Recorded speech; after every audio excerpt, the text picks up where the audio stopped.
এটা আমরা যারা এটা প্র্যাকটিস করি তাদের কাছে সবসময় এই প্রশ্নটা আসে, যে প্রশ্নটা আমরা আশা করি সেটা আসে না। রেস্টুরেন্টে গেলে যখন খাবার অর্ডার করি প্রথমেই অফার করে চিকেন, মাটন, অমুক তমুক। আরে আগে জিজ্ঞেস কর আমি আমিষ খাই না নিরামিষ। আর যেই বলবো আমি ভেজিটেরিয়ান, আমার সঙ্গে যিনি গেছেন তিনি বলবেন কেন? আরে আমি তো তোমায় জিজ্ঞেস করিনি তুমি কেন নন ভেজিটেরিয়ান, তুমি কেন আমায় জিজ্ঞেস করছো কেন? যাই হোক, এবারে এইটার বিষয়টা হচ্ছে ওই যে কষ্টটা ওরা পায় মৃত্যুর আগে, এই যে পুরো ব্যবসাটা, তার যে পদ্ধতিটা, গোটা পদ্ধতিটায় সুব্রতদা, এই শুয়োর, গরু, মানে বহু দেশ আছে তো যেখানে এরকম এই হেডশট করে মারা হয় গরুগুলোকে।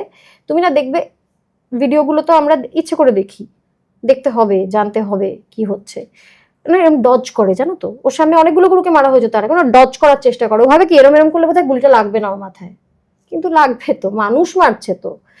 তারপরে শুয়োরগুলোকে একটা মেশিন আছে, সেই মেশিনে এরম ফেলে দেওয়া হয়, ওরা পরপর পরপর যাচ্ছে, ইলেকট্রিফিকেশন হয়ে মরে যাচ্ছে, যাচ্ছে ইলেকট্রিফিকেশন হয়ে মরে যাচ্ছে, মানে এই যাচ্ছিল এই, আবার এই যাচ্ছিল এই।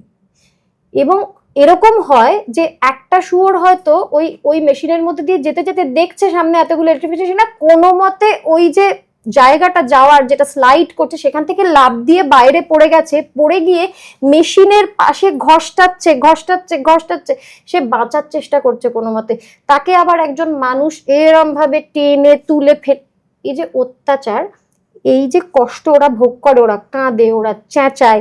একজন গরু যাতে দুধ উৎপাদন করে তাই জন্য তাকে বারবার এত বড় একটা ইনজেকশন দিয়ে প্রেগনেন্ট করা হয়, অথবা তার শরীরে হাত ঢুকিয়ে দেওয়া হয়, এইভাবে ঢুকিয়ে দিয়ে তাকে প্রেগনেন্ট করা হয়। তারপর যদি মেয়ে সন্তান হয় তাকে যত্ন করা হয়, ছেলে সন্তান হলে তাকে বিক্রি করে দেওয়া হয়। ওরা ততটাই কষ্ট পায় যখন টেনে হিঁচড়ে বাচ্চাগুলোকে দুধ খাচ্ছে সেই অবস্থায় যখন টেনে নিয়ে যাওয়া হয়, ওরা তখন কাঁদে, চিৎকার করে। ছেলেটাকে নিয়ে চলে যাওয়া হলো তো মেয়েটাকে দূরে বেঁধে রাখা হয় যাতে দুধটাও খেতে না পায়, কারণ ওই দুধটা পেতে হবে। এবং যে ছেলেটিকে কেটে ফেলা হলো সেই ছেলেটির যে চামড়া, সেই চামড়ার ভেতর খড় গুঁজে দেওয়া হয়, গুঁজে একটা এরকম বাচ্চার মতো যাতে দেখতে লাগে সেরকম তৈরি করা হয়, তক্ষুনি যেটাকে জন্মেছিল যেটা, সেটা ওর সামনে রেখে দেওয়া হয়। ওটাকে ও চাটে, শোকে, শুকতে শুকতে ওর মাতৃত্ব জাগে, দুধটা আর একটু বেশি দেয়। ব্যথাটা ওরা যে অনুভব করে, সেন্ট্রাল নার্ভাস সিস্টেম ওদের আছে, তাই জন্য ওরা ব্যথা অনুভব করে।